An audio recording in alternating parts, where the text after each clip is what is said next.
Sharp global academy MEC CEC BCom BBA చదివే విద్యార్థులకు #1 coaching academy for CA CMA CIMA ACCA CMA US professional courses. Welcome to Suman TV. నేను మీ నవీన్. ప్రస్తుతం నేను మంగళగిరి నియోజకవర్గంలో అయితే ఉన్నాను. ఈసారి మంగళగిరి నియోజకవర్గంలో లోకేష్ గారు 50,000 పైచినుకు మెజార్టీతో గెలుస్తాను అని చెప్పేసి ఆయన చెప్తా ఉన్నారు. ఇక్కడ ప్రజలు కూడా కొద్దిమంది అంటూ ఉన్నారు. అసలు ఓడిన చోటే మళ్ళీ పోటీ చేయడానికి గల కారణం ఏంటి? నిజంగానే ఆయన గెలిచే విధంగా ఉందా? ఇక్కడ ప్రజల్ని అడిగి తెలుసుకుందాం. హాయ్ సార్, నమస్తే అండి. సార్, మేము సుమన్ టీవీ నుంచి వస్తూ ఉన్నాం సార్. ఇప్పుడు ఎవరైనా సరే ఒక చోట ఓడిపోయారు అని అంటే అక్కడ నుంచి మళ్ళీ ఇంకో చోటుకి వెళ్తారు. లేదు అని అంటే అక్కడ కనపడకుండా వెళ్తూ ఉంటారు. కానీ ఇక్కడ నిత్యం కనపడుతూ ఉన్నారు లోకేష్ గారు. ఈసారి మరి ఆయన గెలిచే విధంగా ఉందా అండి? ఇక్కడ మంగళగిరిలో నారా లోకేష్ గారి గెలుపు అనేది కన్ఫామ్ అండి. మెజార్టీ ఖచ్చితంగా 50,000 మెజార్టీ రావడం అనేది డిసైడ్ అయిపోయి ఉన్నారు ప్రజలు మా నారా లోకేష్ గారిని గెలిపించడానికి. ఆళ్ళ రామకృష్ణారెడ్డి గారు చేసిన మోసాలు మొత్తం అంటే ప్రజలు ఎందుకు ఇప్పుడు ప్రజలు వచ్చేసేసి ఆయన వైపు ఉన్నారనుకోవచ్చు, లోకేష్ గారి వైపు. లోకేష్ గారు మంగళగిరి ప్రజల మనసు దోచుకున్నారండి. ఫస్ట్ ఏంటంటే ఆయన ఓడిపోయినాక ఇక్కడి నుంచి పారిపోకుండా ఇక్కడే ఉండి ఛాలెంజ్గా తీసుకుని 27 సంక్షేమ పథకాలను అమలు చేస్తూ ఆయన సొంత డబ్బులు ఖర్చు పెట్టుకుంటూ తిరుగుతున్నారండి. ఆయన కష్టపడ్డవాడికి ఎట్టి పరిస్థితుల్లో గెలుపు అనేది ఖచ్చితంగా వస్తుంది. ఈయనేంటంటే మా ఆళ్ళ రామకృష్ణారెడ్డి గారు గెలిచారు, ఇక అంతే మంగళగిరిలో కూర్చున్నాడండి. ఆయన ప్రజల వద్దకు రాలేదు ఆయన. నాకు తెలిసినంతవరకు మేము ఇక్కడే ఉంటామండి. నా పేరు మేకా శ్రీరెడ్డి, రెడ్డి వర్గమే అండి. మేము పోయినసారి తిరిగి చేసామండి, కొంత ఆయనకి పని చేసామండి. అన్ని వర్గాల ప్రజల్ని మోసం చేసేసాడండి ఆయన. వాళ్ళు వీళ్ళని కాదు. గత 10 సంవత్సరాల నుంచి ఆళ్ళ రామకృష్ణారెడ్డి గారే ఇక్కడ ఎమ్మెల్యేగా మేము ఆయన నమ్మి సామాజిక వర్గాన్ని బేస్ చేసుకొని సపోర్ట్ చేసాం. ఆ సామాజిక వర్గం అని కాదండి, ఇది బలమైన వైసీపీ ఊరండి. తాడేపల్లి బేసిక్ ఏంటంటే పునాదులతో సహా ఫస్ట్ కాంగ్రెస్ ఉండేదండి. తర్వాత ఏమైందంటే వైసీపీకి టర్న్ అయ్యాం. ఆయన్ని నమ్మి చేస్తే ఆయన చేసింది ఏంటంటే మా మొహాన ట్యాక్సులు పెంచి అభివృద్ధి లేకుండా చేసేసాడండి ఆయన. ఆయన ఎక్కే టైంకి, ఆయన ఊళ్ళో అడుగుపెట్టిన టైంకి మాది పంచాయతీగా ఉండేదాన్ని మున్సిపాలిటీ చేశాడండి. మున్సిపాలిటీని మొన్న మళ్ళీ 2019లో గెలిచిన తర్వాత కార్పొరేషన్ చేసి మా మహాన 6 నెలలకు ఒకసారి ట్యాక్స్ రసీదు పడేస్తున్నాడండి. ఎక్కడైతే ₹10 అనేది పెట్టలేదండి మట్టి తట్ట పొయ్యిలా తాడేపల్లిలో. ఖచ్చితంగా చెప్పగలను నేను. అన్ని వర్గాల ప్రజల్ని మా సాక్షాత్తు ముఖ్యమంత్రి జగన్మోహన్ రెడ్డి గారే పనికిరాని బిజ్జీ మీదగా ఆదరికి ఇద్దరికి దాడుతున్నాడండి రోజు, సింగిల్ బిజ్జీ మీదగా. మున్సిపాలిటీ చేసి కార్పొరేషన్ అయిన తర్వాత దాదాపు 100 నుంచి 110 కోట్ల ఆదాయం వచ్చిందండి గత 5 సంవత్సరాల నుంచి. మరి ఆ డబ్బంతా ఏం చేసినట్టండి?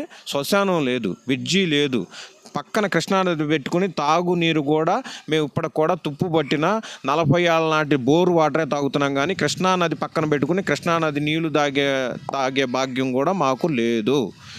201 సర్వే నెంబర్ అండి, నా వెనకాలే ఉంది, చూపిస్తాం మీకు. 201 సర్వే నెంబర్ రిజిస్ట్రేషన్స్ ఆపారండి. 2012లో కిరణ్ కుమార్ రెడ్డి ఉమ్మడి గవర్నమెంట్లో ఆపారండి. కాగితం పని, అది డబ్బులతో పని లేదు. ఆడపిల్లలకి ఇచ్చుకొని ఉన్నారు. వాళ్ళు ఏదో ఎడ్యుకేషన్ లోన్ పెట్టుకున్నా కానీ ఏదన్నా రిజిస్ట్రేషన్స్ ఆపేసి ఉంటే ఆ కాగితం పని కూడా చేత కాకుండా పోయిందండి ఎమ్మెల్యేకి. అందుకే సార్ ఇప్పుడు ఎమ్మెల్యే అభ్యర్థిని మార్చారు అని అనుకోవచ్చు కదా. మరి ఇప్పుడు మార్పు తర్వాత లావణ్య గారు గెలిచే విధంగా ఉంటుందండి? లావణ్య గారు పాపం ఇన్నోసెంట్ అండి, ఆమెకేం తెలియదు. హౌస్ వైఫ్, ఆమెనేదో లాక్కొచ్చారండి దీంట్లోకి బలవంతంగా. ఎవరో పోటీ చేసే అభ్యర్థి లేక ఆమెనేదో ఊరనే తీసుకొచ్చారు. ఆమెను మనం విమర్శించకూడదండి, ఆమె తప్పేం లేదు ఇందులో. గత 25 సంవత్సరాల నుంచి వాళ్ళ అమ్మగారు మురుగుడు హనుమంతరావు గారు వీళ్ళే వేయలేరండి. 25 సంవత్సరాల నుంచి బిజ్జి వేయలేకపోయారంటే ఏ పరిస్థితుల్లో ఉందో చూసుకోండి వీళ్ళ రాజకీయం. ఎమ్మెల్యే గారు కోవిడ్ అని చెప్పి 2 సంవత్సరాలు అసలు ఊళ్ళోకే రాలేదు. ఊళ్ళో రైతులు రెడ్లు అయ్యి ఉండి ఒక సమస్య మీద జోన్ అని చెప్పి ఒక సమస్య ఉంటే 150 రోజులు రోడ్డు మీద కూర్చోబెట్టాడు మున్సిపల్ ఆఫీస్ ముందు. మా సమస్య పరిష్కరిస్తానని చెప్పి ప్రతిదీ కేసు అంటాడండి. ఈయనకి ఏదో తెలిసినట్టు ప్రతి దానికి కేసేద్దాం అంటాడు. ఎప్పుడు తేలేరండి అదంతా? సీడ్ యాక్సెస్ రోడ్ సమస్యను దాల్చలా, జోన్ అని చెప్పి యువన్ జోన్ సమస్యను దాల్చలా, ఇళ్ళ పట్టాలు ఇవ్వాల. ఒక్క ఇల్లు అంటే ఒక ఇల్లు కట్టారా? ఛాలెంజ్ చేస్తున్నా. తాడేపల్లి పరిసర ప్రాంతాల్లో 2 ఇల్లు కట్టారండి. అది ముఖ్యమంత్రి గారికి కనపడటానికి. బోటేడికి ఈ మూల నోటి ఆ మూల నోటి ఆ ప్రాంతం నుంచి ఆయన ప్రయాణిస్తాడు కాబట్టి ఆయన చూసుకోవడానికి 2 ఇల్లు కట్టుకున్నాడు అంతే. కొత్తగా పట్టింది ఏమీ లేదు. ఆయన ఇంటి వెనకాల అవసరం అని చెప్పి ఆ ఇళ్ళ తొలగించేసి ఆయన రోడ్డు వేసుకున్నాడు. సార్ ఇప్పుడు మీరు చాలా సమస్యలు చెప్పారు. యాజ్ ఎ లోకల్గా మీకు అన్ని సమస్యల గురించి ఒక అవగాహన అయితే ఉంది. మరి ఈసారి ఇక్కడ లోకేష్ గారు గెలిచి పైన రాష్ట్రంలో టీడీపీ అధికారంలోకి వస్తే మీరు చెప్పే ప్రతి సమస్యకు పరిష్కారం దొరుకుతుందనే నమ్మకం ఉందా అండి?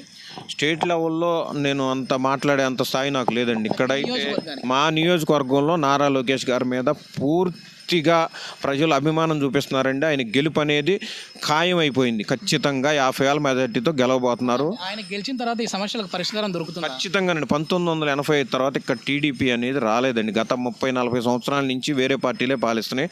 ఒక్కసారి టీడీపీకి అవకాశం ఇచ్చి చూద్దామని డిసైడ్ అయి ఉన్నారండి. ఆయన మీద నమ్మకం ఉంది. ఆయన వచ్చిన తర్వాత 4,000 నియోజకవర్గాలు ఉన్నాయండి భారతదేశం మొత్తం మీద. 4,000 నియోజకవర్గంలో ఫస్ట్ నెంబర్ 1 స్థానంలో నిలబెడతానండి అభివృద్ధిలో. ఇది మొత్తం మీద చాలా వరకు కూడా అందరూ కూడా ఆసక్తిగా ఎదురు చూస్తూ ఉన్నారు. ఎప్పటి నుంచో ఇక్కడ టీడీపీ గెలవలేదు, అలాంటి చోట నేను గెలిచి చూపిస్తానని చెప్పేసి గతంలో చెప్పారు, ఓడిపోయారు. మళ్ళీ ఈసారి నేను ఖచ్చితంగా ఓడిన చోటు నుంచే గెలుస్తానని చెప్పేసి లోకేష్ గారు పట్టుబడి మరి ఇక్కడ నుంచి పోటీ చేస్తూ ఉన్నారు. ఈసారి ఖచ్చితంగా 50,000 పైచునుకు ఓట్లతో మెజారిటీతో నేను గెలుస్తాను అని చెప్పేసి ఆయన చెప్పినట్లుగానే ప్రజలు కూడా భావిస్తూ ఉన్నారు. సుమన్ టీవీలో మీ పర్సనల్ అండ్ బిజినెస్ ప్రమోషన్స్ కోసం కింది నెంబర్కి కాంటాక్ట్ చేయండి.